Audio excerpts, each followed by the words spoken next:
Hi, I'm Jonathan, and I am a massive nerd. But luckily enough for me, there has never been a better time to be a nerd than right now, and it's only getting better. There has never been a time in history where there has been more access to stories than there is right now. Now, why is that so awesome to me?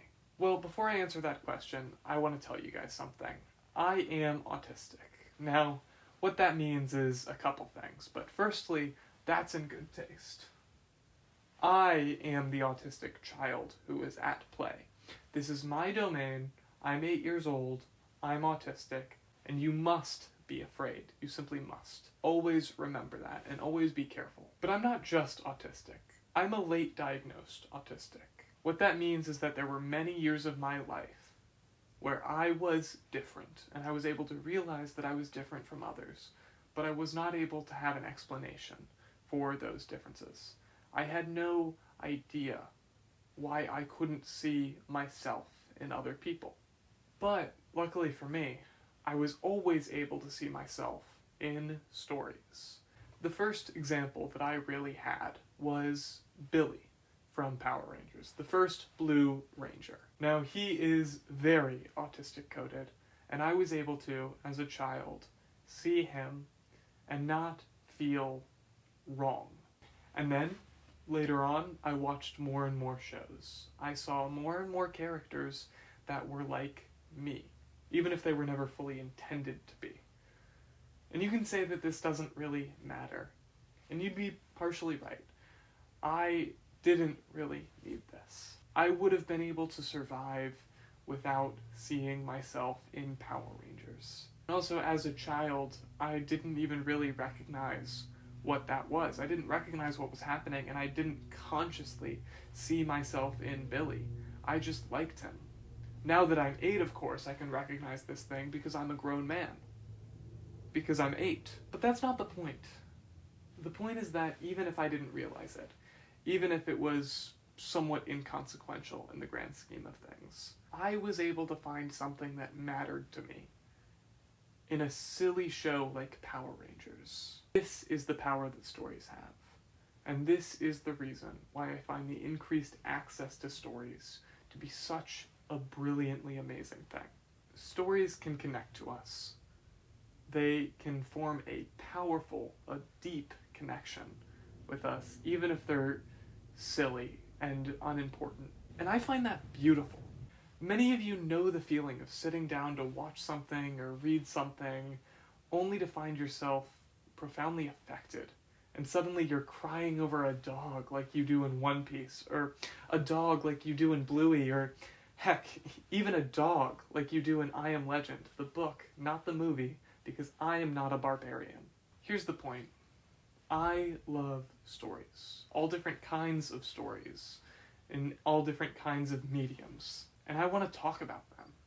I love discussing what these things mean to me, because they mean a lot to me. That's what these videos are going to be. They're going to be me just talking to you about what I find in these stories, what I find interesting, what I love.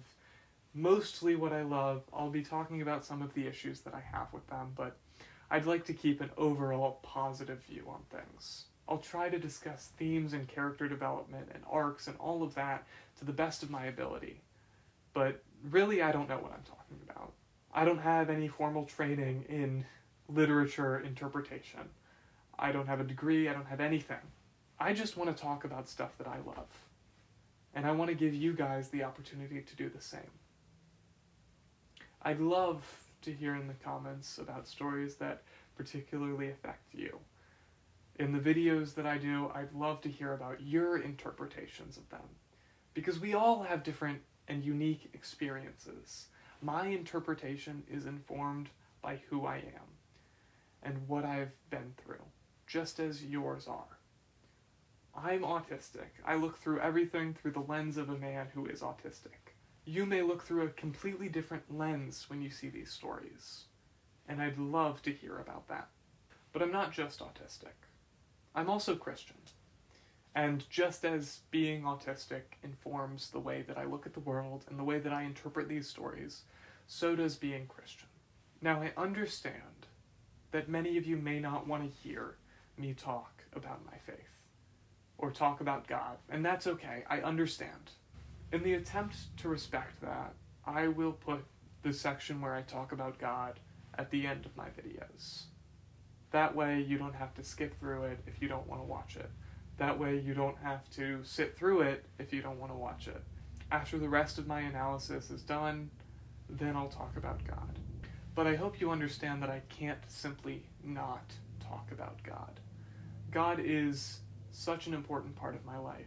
And to talk about creativity and the creations of others in the form of stories without giving ultimate credit to the creator of everything, I think would be wrong. You don't have to understand that, and that's okay. But ultimately, I believe that we are created in the image of God, who is a creator. And therefore, when we create, we often show God. Creativity is one of the most amazing things, and it's something that we do that often shows God, even unintentionally. Time and time again, it's shown how important creators and creativity is to God. In fact, the first people in the Bible to be referenced as filled with the Spirit of God were artists in Exodus 31. Just please understand that this is something that's important to me. And it's fundamentally something that informs the way that I look at these stories. To talk about them without this would be an incomplete picture of my interpretation. Also, just because I'm a Christian doesn't mean that I'm unwilling to hear about other ideas outside of my faith. If being a Christian informs the way that I look at these stories, then whatever your faith or whatever your beliefs are, I'd love to hear about how that informs the way that you look at these things. But in doing so, let's make sure we keep it civil, we keep it respectful. We're not here to debate or argue or anything else. We're here to just talk about things that we love. That's what I want to do. That's what I want you guys to do. But that's all I have for you guys today. I pray that each of you has a blessed day. And remember, oh no, I don't have anything to say. I don't have anything to quote from. What do I do? No, wait, don't go.